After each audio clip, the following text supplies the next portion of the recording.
Bonjour, on se retrouve aujourd'hui pour le test de nouveaux produits. Et oui, nouveaux produits, quels sont-ils? Qu'est-ce qui est un peu dans l'actualité? Mais avant de vous dévoiler ce dont on va parler aujourd'hui, je voudrais adresser un message de remerciement. Merci à mon frère.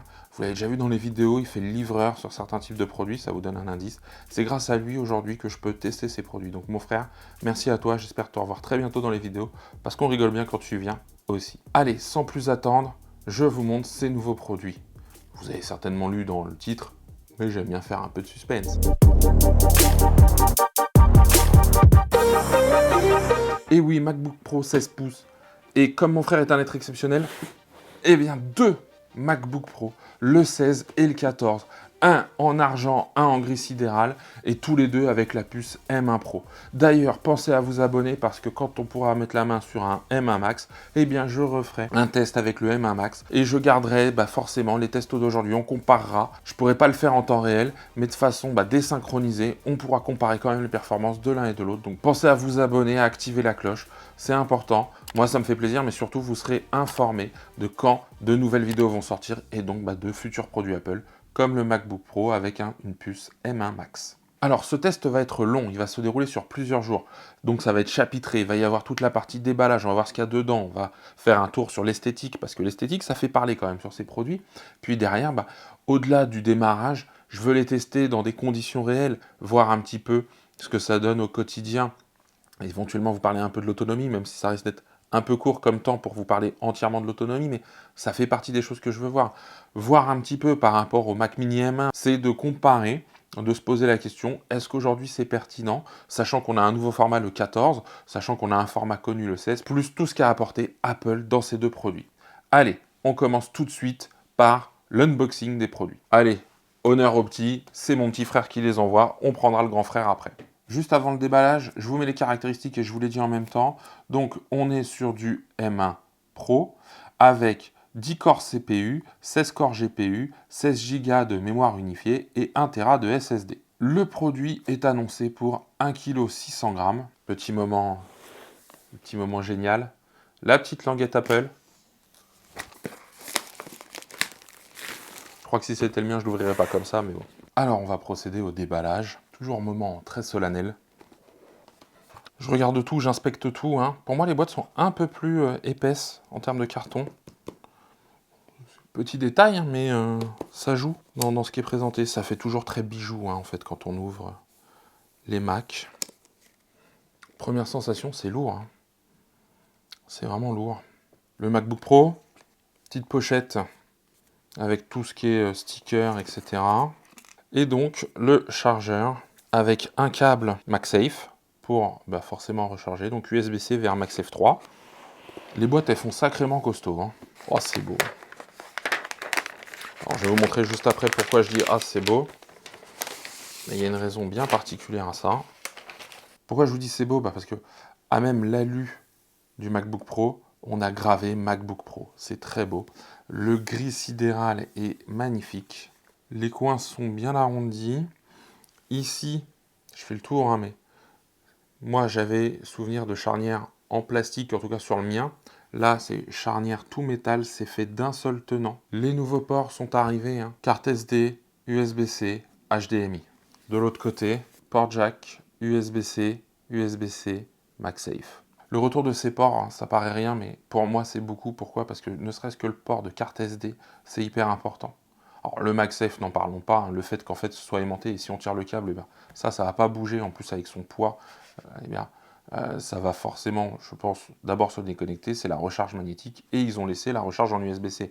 Donc, c'est le meilleur des deux mondes. Je vais le tourner un petit peu, pourquoi? Parce que quand on l'ouvre maintenant, ça s'allume directement, il n'y a pas de bouton allumage, c'est juste l'ouverture du capot qui déclenche l'allumage. Donc, hop.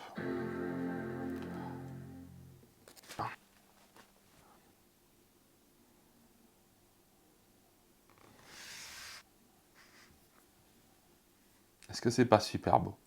La première impression, c'est que l'écran est magnifique. Je le dis là, juste à l'ouverture, 14 pouces. Moi, j'ai un 15 pouces. 14 pouces, c'est pas mal, en fait. Le taux de rafraîchissement, donc je suis sur le ProMotion, mais sachez qu'on peut le verrouiller tout de suite dans les réglages de moniteur, c'est possible. Là, tout de suite, hein, c'est hyper agréable. Le clavier est silencieux, en tout cas, moi je le trouve très silencieux. La course des touches est vraiment très très réduite. Alors moi, j'ai pas connu les claviers ciseaux, je crois qu'ils sont revenus au clavier papillon, euh, ou inversement, qui avaient posé beaucoup de problèmes dans la fiabilité de ces claviers. La touch bar, j'ai pas connu, enfin j'en ai jamais eu, moi, je l'ai vu. Je trouvais qu'esthétiquement c'était beau la touch bar, on pouvait faire quelque chose de très beau. Là on est revenu à des boutons physiques. Je regrette moi de ne pas m'être fait une idée de la touch bar, sachant que beaucoup se disaient qu'elle était inutile. Bon bah moi, j'ai pas de retour à faire là-dessus. Les contours d'écran, l'encoche. Il y a plein de personnes qui se sont plaintes de l'encoche et qu'elle aurait dû disparaître. Pour moi, c'est pas du tout grave, au contraire, pour moi c'est déjà une belle avancée, qui est qu'une encoche maintenant et puis une bande noire tout en haut. On va voir après à l'usage. Et l'insertion, voilà, c'est ce que je disais au tout début, de l'encoche. Ben, j'ai la barre des menus en haut. Ça me choque pas plus que ça, clairement. C'est pas un handicap aujourd'hui pour moi. Je ressens pas ça. Alors, bien sûr qu'on aurait préféré rien, mais c'est une avancée. Moi, les avancées, je les prends. Voilà, j'ai mis moins de 7 minutes pour configurer l'ensemble du Mac. C'est assez rapide, alors c'est toute la configuration habituelle, le Touch ID, vos identifiants, ce genre de choses. J'ai reçu ce MacBook Pro avec 83% de batterie, passé la configuration, donc ça va. Je pense qu'il y a de quoi s'amuser un petit peu avec. On a un bouton Touch ID hein, en haut à droite, donc, qui permet de déverrouiller ce genre de choses, faire faciliter les mots de passe. Donc tout ça, ça va vraiment être un bon gain de temps, je pense. Petite chose supplémentaire, mais moi là je suis sur macOS Monterey, je ne l'ai pas encore passé mon Mac mini dessus. Donc bah, ça va être le moyen de regarder si ça fonctionne bien. Première chose à faire tout de suite, hein, mettre à jour Monterey. La mise à jour de Monterey, là, elle fait quand même 3,16 Go, donc c'est pas anodin. On n'est pas sur une petite mise à jour, donc encore une fois, moi mon invitation c'est quand vous commencez tout de suite avec le Mac, une fois que vous l'avez configuré, première chose à faire, vous mettez à jour le Mac. Avant d'avoir installé toutes les applications, c'est plus rapide, c'est plus simple, on part sur une base nickel. Alors, je ne veux pas perdre de temps, je vais déballer le deuxième. Le déballage va être un peu plus rapide, pourquoi? Parce que je pense qu'on a beaucoup de choses qui sont communes avec. Juste au niveau des spécifications, eh bien, on est sur le 16 pouces avec un processeur 10 cœurs CPU, 16 de carte graphique, 16 Go de mémoire unifiée et 1 Tera de SSD. Donc on a vraiment deux machines en termes normalement de performance qui vont être identiques. Hop là. C'est long, hein. Le MacBook. Le 14 est à 1,6 kg annoncé. Le 16 pouces est annoncé à 2,1 kg. Donc il y a quand même 500 grammes d'écart. Donc j'ai toujours le câble USB-C MagSafe 3 et le chargeur qui est un petit peu plus imposant, mais ça va. Le but aussi de ce test, c'est de dire, tiens, est-ce que le 14 ou le 16 pouces, lequel est le mieux pour moi dans mon usage? Ça peut être intéressant de voir ensemble vraiment lequel peut être le plus adapté à l'usage qu'on va en avoir. Donc celui-là, la différence esthétique, c'est qu'on n'est pas sur du gris sidéral, on est sur de l'argenté. Donc cette couleur-là, moi j'ai plus l'habitude de l'avoir parce que c'est celle de mon MacBook Pro actuel, de mon Mac mini aussi, hein, c'est argenté silver quoi. Donc toujours la gravure forcément MacBook Pro, la même connectique, et donc à l'ouverture, hop, voilà, vous allez en profiter avec moi. Très clairement, hein, dans le ressenti, il fait plus massif. Ça se sent tout de suite. Moi, je le sens à quel niveau essentiellement? Déjà, forcément dans le poids. Là, au niveau des haut-parleurs, c'est quand même bien plus large, on le voit. Le trackpad aussi, il fait immense, le trackpad. Moi, j'avais un petit trackpad j'ai un petit trackpad sur mon MacBook Pro de 2014. Donc là, les grands trackpads, ça change quand même beaucoup. Toujours cet écran, hein. Ouais, 16 pouces là, bam.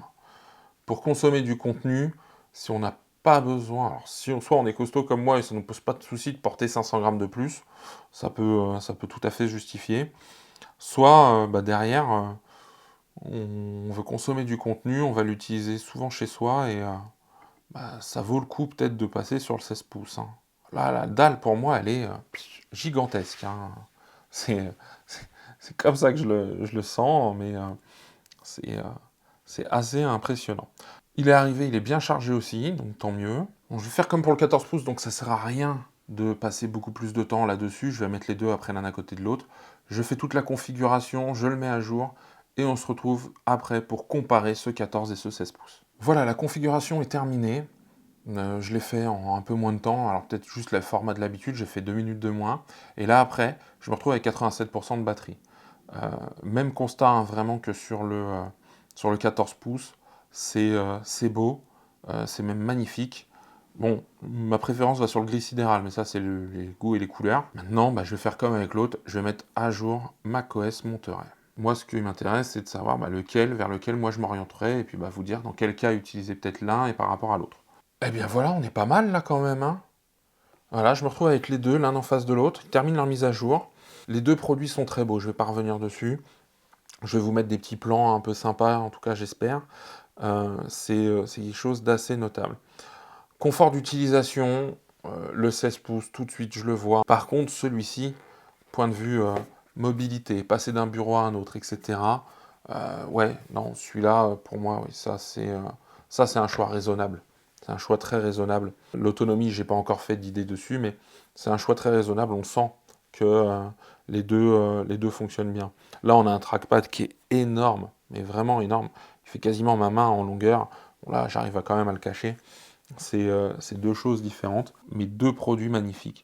L'idée, ça va être vraiment de les utiliser l'un après l'autre, voilà, et de me faire une idée, par exemple, bah, quand je le mets sur mes genoux, lequel est le plus agréable, quand je suis en mobilité, si je bouge pas trop, bah, je vais le faire un petit peu pour voir un petit peu bah, vers lequel je m'orienterai. Autre élément dont j'ai pas parlé et qui avait été mis en avant lors de la keynote, c'est l'audio. Je viens de tester, malheureusement pour une question de droit, je peux pas vous faire écouter, mais ça envoie vraiment très fort le son et sans saturation, une sorte de, ouais, de spatialisation du son. En tout cas, c'est vraiment agréable. Alors, mon ressenti, c'est que le 14 pouces envoie aussi bien que le 16, alors que bah, quand on voit les grilles de haut-parleurs, on a l'impression que sur le 16, c'est plus grand, ce qui me paraît très logique hein, quand même. Mais là, sincèrement, les deux m'épatent. Il y a vraiment une qualité sonore assez impressionnante. J'avais déjà ce ressenti-là sur le mien qui date, mais là encore plus. Apple, au niveau du son, en tout cas des haut-parleurs, pas dans la prise de son forcément, ils sont quand même plutôt bons là-dessus, et voire très très bons. Voilà, c'était l'info audio que je voulais vous partager. On va faire un test de caméra maintenant. On va passer à la webcam, qui d'après moi est identique sur les deux. J'ai configuré les deux MacBook Pro de la même façon. J'enregistre avec QuickTime et la webcam intégrée. Je me suis mis en qualité élevée, maximum et pas élevée. Et voilà, là c'est parti. Bah, donc là je suis sur le 16 pouces. Qu'est-ce que ça donne? Je vais pouvoir vous le montrer et vous remontrer ça derrière. Et là, bah, je passe sur le 14 pouces. Et voilà ce que ça donne aussi sur le 14 pouces. Franchement, à la caméra, c'est correct. Alors, je suis plutôt bien éclairé. J'ai mon éclairage YouTube. Hein. Je suis pas dans quelque chose dans la pénombre, etc. Là, sur le 16 pouces, c'est assez propre. J'ai pas grand-chose à dire. C'est marrant parce que je suis pas sûr d'avoir la même qualité que sur l'iMac. L'iMac, quand je l'avais utilisé, l'iMac 24 pouces M1, c'était très poussé. Là, je suis sur le 14. Ouais, non, c'est propre, hein, ça fait une qualité correcte quand même pour une webcam d'ordinateur, mais j'ai pas le sentiment qu'ils soient en train de faire quelque chose d'extraordinaire. Voilà, c'est ça que je suis en train de dire. C'est-à-dire que, bah ouais, j'ai le sentiment d'avoir une webcam de bonne qualité, mais pas forcément quelque chose qui soit un cran, deux crans, trois crans au-dessus de ce qui se fait ailleurs. Voilà, ça c'était sur les webcams, c'était important de le voir et on verra aussi au niveau du son ce que ça donne en sortie son. Très clairement, s'enregistrer avec son MacBook Pro, c'est possible, dans de bonnes conditions. Peut-être que s'il faisait un peu plus sombre, il y aurait un peu plus de bruit, mais là franchement, c'est correct. Pour faire de la visio, c'est suffisant.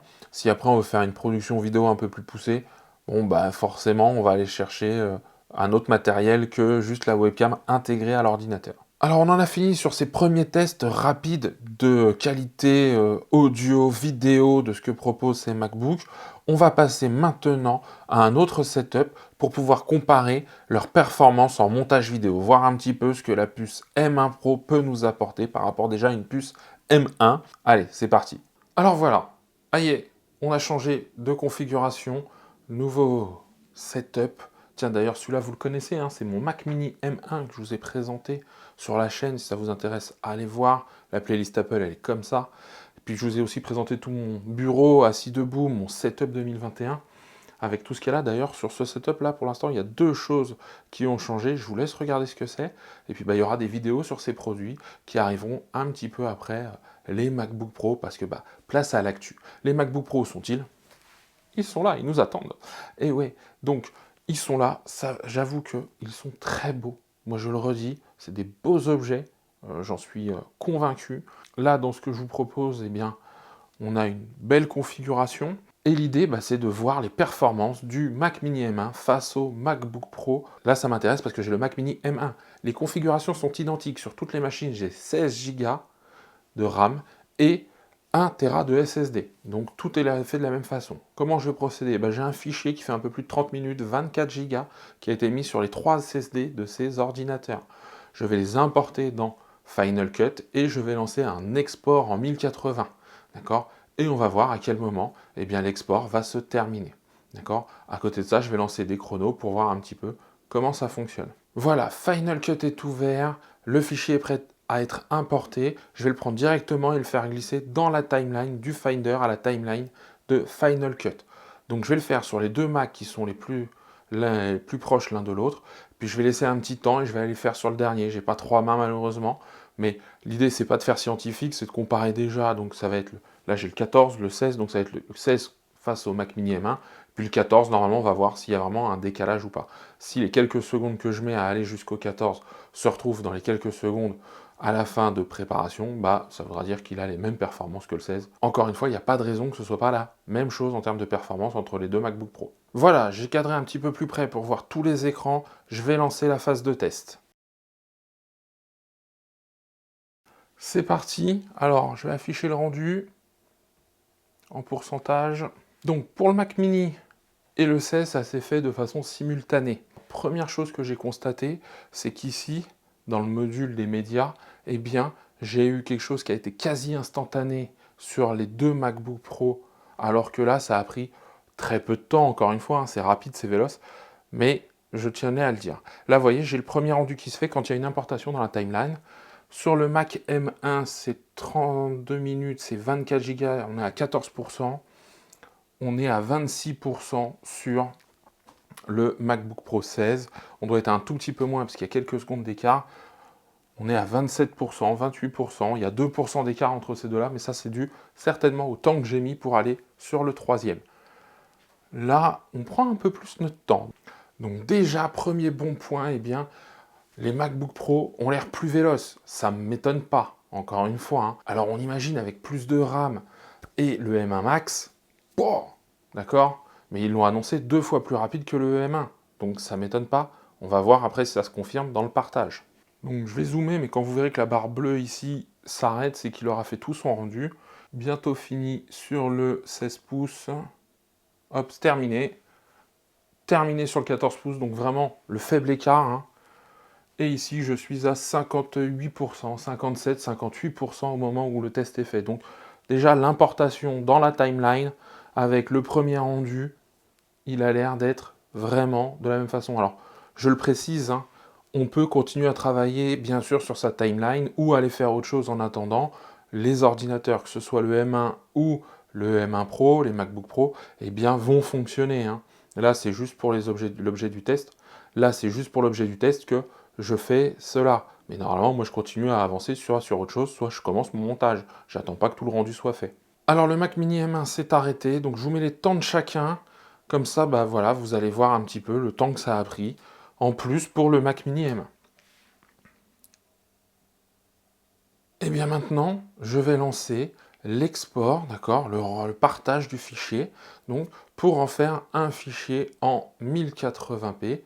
Et on va voir le temps que ça prend. Donc je vais recommencer la même chose. Je vais faire le Mac Mini M1 et le MacBook Pro 16 et après le MacBook Pro 14. Et là, normalement, il va m'offrir un fichier directement quand l'export sera complètement terminé. Donc on regarde tout ça et pareil, à la fin, je vous mettrai le temps que ça prend. Je vais accélérer la séquence ou la couper, je verrai au montage et je vais vous mettre le temps que chacun a mis au final pour faire cet export. Donc là, comme on peut le voir ici, c'est la ligne partage plus rendue, mais partage qui s'est activée. Donc j'ai eu un petit décalage de peut-être 1 ou 2 secondes avec le Mac Mini M1. Je ne sais pas pourquoi il n'a pas pris ma frappe au démarrage, mais c'est pas grave. C'est 1 ou 2 secondes, on lui attribuera s'il le faut à la fin. Donc là, le Mac Mini est à 6%, 7%. Le partage sur le MacBook Pro est à 8%, 10%. Donc ça me paraît logique Ouais, ils sont tous au même niveau. Bah oui, les tâches de rendu ont été faites, donc toute la partie calcul a été faite. L'export, c'est pas exactement le partage comme ils l'appellent sur Final Cut, c'est pas exactement les mêmes ressources qui sont prises.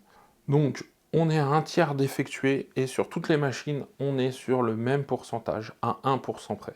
Je fais une petite remarque en passage, le temps que le partage se fasse, eh bien, il n'y a pas un ventilateur sur aucune des machines que je n'entends. Je n'entends aucun ventilateur. Rien. Je mettrai mon MacBook Pro 2014, on serait sur une piste d'atterrissage à Orly. Donc moi qui adorais et qui adore le silence de mon Mac Mini M1, bah là pour l'instant, j'ai le silence des MacBook Pro. Et le partage d'après moi prend moins que le rendu, donc si c'est pas déclenché au rendu, au partage il ne se déclenchera pas. Mais là, très clairement, je suis très très bien. Au niveau de la batterie également, c'est assez impressionnant. Les pourcentages ne sont pas en train de fondre comme neige au soleil. Ils sont vraiment assez constants. On sent qu'ils ont vraiment travaillé sur ce rapport efficacité, puissance requise d'un point de vue électrique. Et donc, on va avoir quelque chose qui va tenir vraiment et sur lequel on va pouvoir travailler pendant des heures sans devoir trouver une prise, etc. Donc pour la mobilité, c'est un point hyper important.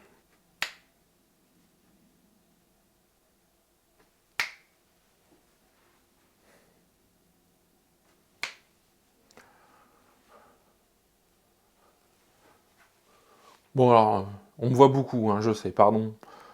J'aurais peut-être dû choisir un autre fichier. Mais bon, bah, dans le partage, égalité entre les trois machines, c'est pas à ce niveau-là que le partage se fait. D'ailleurs, j'ai eu 1 ou 2 secondes de retard sur le M1, qui l'a rattrapé, il a même un petit peu dépassé les autres.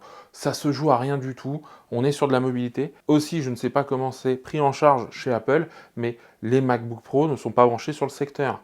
Donc, est-ce que ils économisent aussi certains éléments parce que sur le secteur, ils iraient plus vite?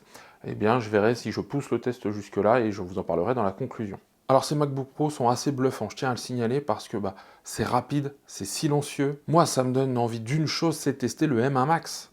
Le M1 a déjà mis une claque l'année dernière quand il est sorti à ce qui se faisait. Le M1 Pro, encore un cran supérieur. Le M1 Max, voilà, hein, l'envolée. En tout cas, c'est ce que j'espère et c'est ce que je testerai sur la chaîne. On va parler également d'un autre aspect, on va parler du prix, d'accord? Donc là, j'ai le 14 et le 16 pouces. Le 14 pouces démarre à 2249 €. Ce n'est pas ma configuration actuelle, puisqu'il y a 16 Go de RAM, mais surtout 1 Tera de SSD. C'est le modèle 10 cœurs CPU, donc c'est le modèle à 2749 €. D'accord? Donc ça reste des très belles sommes, hein, des sommes bien rondelettes, hein. Au niveau du 16 pouces, le 16 pouces, lui, démarre à 2749 € et le modèle avec 1 Tera est à 2979 €. C'est vraiment des très belles machines. C'est des machines qui vont durer longtemps. En tout cas, je l'espère, mais je n'ai aucun doute là-dessus. Mon MacBook Pro 15 pouces de 2014 fonctionne toujours. J'en ai parlé la dernière fois. J'en ai parlé lors de la keynote, donc j'ai aucun doute là-dessus. Une machine un petit peu boostée, ça coûte un peu plus d'argent, mais va vous faire de belles années. Voilà, je voulais vraiment faire un retour à ce niveau-là sur le prix, parce que encore une fois, c'est une composante importante lors de l'achat. La vidéo touche à sa fin. Alors, conquis ou pas par ces nouveaux MacBook Pro? Eh bien, moi, je vais vous donner mon avis. Eh bien, oui, conquis. Je le dis conquis. Alors, conquis à plusieurs niveaux, avec quelques bémols peut-être, mais des bémols qui me font dire que je prendrai quand même une de ces machines, d'accord? Peut-être la version plus évoluée. D'ailleurs, j'espère pouvoir tester un M1 Max et vous faire, pas un comparatif avec cela, mais vous faire un comparatif par rapport au M1, et puis on comparera, on prendra les temps de chacun pour voir vraiment la différence. Et oui, conquis parce que, eh bien, il y a plein de points positifs. Le premier qui me vient à l'esprit, eh bien, c'est l'autonomie. L'autonomie qui est quand même en nette hausse par rapport à des modèles précédents. Peut-être pas les M1, mais en tout cas des modèles plus ancien. Je l'ai constaté, je monte des vidéos et forcément la batterie diminue, mais ce n'est pas drastique. Je vais pouvoir peut-être monter toute une vidéo sans avoir besoin de me rebrancher à un chargeur. D'ailleurs, en parlant de chargeur, le MagSafe et l'USB-C, mais quelle régalade! Oui, j'utilise ce mot parce que j'ai pas d'autre terme qui me vient à l'esprit. Pourquoi je dis ça? Parce que le MagSafe, c'est le côté sécuritaire, c'est le côté aussi quand on a le gros chargeur 140 watts, on envoie toute la patate au MacBook Pro et ça se recharge super rapidement. Moi, j'ai aussi fait le test avec l'USB-C, avec un petit chargeur qui délivre du au max 45 watts, donc c'est pas extraordinaire. Les deux, que ce soit le 14 ou le 16 pouces, remontent en pourcentage. Donc pas forcément aussi rapidement, mais en tout cas, ça remonte en pourcentage. Donc on pourrait imaginer un setup hyper nomade, d'accord? Ou quand on part sur 2-3 jours et qu'on a une idée de ne pas avoir besoin de recharger vite, rapidement, parce que on a de quoi tenir toute une journée, eh bien le petit chargeur nomade peut fonctionner. Un chargeur de téléphone quasiment. Alors j'exagère, on va pas mettre du 5 watts, mais voilà, c'est vraiment quelque chose qui est intéressant. Alors, sur mon chargeur, il y a du 18 et du 45 watts. Le 18 watts n'était pas assez puissant. La batterie continuait à diminuer malgré le fait que l'ordinateur soit branché en utilisation. Maintenant, le 45 watts, ça montait tranquillement. Donc, avec du 67, du 96 ou du 140 watts, ça doit être vraiment quelque chose de beaucoup plus rapide. Maintenant, le design. Alors, le design, c'est peut-être là où il va y avoir des avis tranchés. C'est vrai que, alors je sais pas s'ils ont pris de l'embonpoint réellement, mais ils font plus costaud, pâteau peut-être. Voilà, c'est un peu moins fin. Et cette course à la finesse, moi, franchement, j'y adhère pas forcément. Pourquoi je vous dis ça? Eh bien parce que la finesse, ça crée de la chauffe. Et donc, il y a aussi moins de place pour les composants. Peut-être qu'aujourd'hui, grâce à cette finesse qu'on a mis un peu derrière nous, eh bien, on retrouve des ports, l'HDMI, le lecteur de carte SD. Donc, ce sont des ports qui manquaient.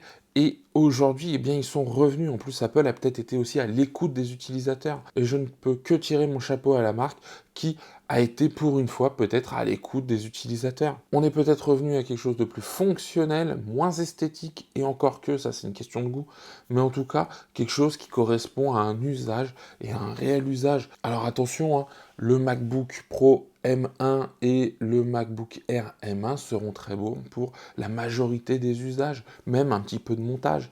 Pour ceux qui veulent peut-être avoir quelque chose qui va sur le plus long terme, qui va également aller avec des outils plus évolués, des choses plus lourdes. Je pense peut-être à la 8K qui va se démocratiser par exemple, ou dans de l'audio, j'en sais rien, des rendus 3D. Voilà. Alors le bémol, voilà, il y en a un, c'est le gaming. Oui, on n'a pas encore de plateforme gaming qui tourne à fond et qui fait tourner les meilleurs jeux sur les Mac. Mais j'espère que ça viendra. Est-ce que c'est une volonté d'Apple à déployer ça? Est-ce que les développeurs doivent s'y intéresser? Ça, j'en sais rien, mais j'espère que ça viendra. Et là, on aura un produit quand même quasiment complet. Autre élément aussi, c'est l'écran. L'écran mini LED est d'une beauté, d'une puissance. Oui, je parle de puissance parce que, c'est très lumineux. Mais ça aussi, c'est intéressant parce qu'en fait, on ne pousse pas forcément la luminosité à fond. Et ça permet également d'économiser de la batterie. Ce n'est que des bons points, quasiment un parcours sans faute pour moi, pour ces MacBook Pro 14 et 16 pouces avec le M1 Pro. Il me reste un dernier point à voir avec vous, c'est 14 ou 16 pouces. Là, j'ai le 14 gris sidéral, j'ai testé le 16. Ça va dépendre de plusieurs facteurs. Déjà, est-ce que vous êtes hyper mobile? C'est-à-dire, est-ce que vous déplacez tout le temps, très souvent, et est-ce que le poids est un élément important pour vous? Si c'est le cas, le 14 pouces, c'est parfait. Et je le dis d'ailleurs, moi, le 14 pouces, avec ce nouvel écran, etc., ces bords hyper fins, j'ai pas ressenti de contraintes particulières. Maintenant, pour une question de confort, le 16 pouces est pour moi au-dessus. Pourquoi? Parce que j'ai fait du montage vidéo et quand je veux voir le visualiseur de rendu, en tout cas de ce que je suis en train de monter, le 16 est un petit peu plus confortable. Ça, c'est une certitude. Maintenant, il y a quand même un poids différent. Il y a une autonomie aussi qui joue plus en faveur du 16 pouces. Ça aussi, ça peut être un élément qui va vous faire basculer sur l'un ou sur l'autre, même si, sincèrement, avec le 14 pouces, je pense qu'on tient une journée sans problème. Donc si on rentre le soir juste pour recharger, et qu'on repart à 100% le lendemain, va falloir vraiment beaucoup l'utiliser pour qu'à la fin de la journée, vous soyez à 0. C'est toujours une question d'usage en fait et à bien réfléchir. Peut-être à tester aussi, à les prendre en main si on a la possibilité dans un magasin. C'est toujours le conseil que je donne, mais c'est le conseil pour moi qui est universel. Voilà, maintenant c'est à vous de me dire ce que vous pensez de ces MacBook Pro. D'accord? Est-ce que vous avez pu les essayer? Est-ce que le 14 ou le 16 vous fait de l'œil, gris sidéral ou argent, silver? Est-ce que vous allez craquer? Quels sont vos usages? Tout ça, ça m'intéresse et j'aimerais qu'on en parle dans les commentaires. Et avant de se quitter, pensez à liker, partager la vidéo, vous abonner à la chaîne. Dès que je pourrai, des M1 Max viendront, en tout cas un M1 Max viendra pour que je puisse tester, comparer. Et puis pensez à activer la cloche, comme ça vous serez informé de quand sortira ce prochain test. C'est pas pour tout de suite, hein, j'en ai plein d'autres, plein de choses à vous proposer, du contenu diversifié, des choses qui me plaisent énormément. Et comme d'habitude, je vous dis à très bientôt pour un nouveau test et surtout, prenez soin de vous.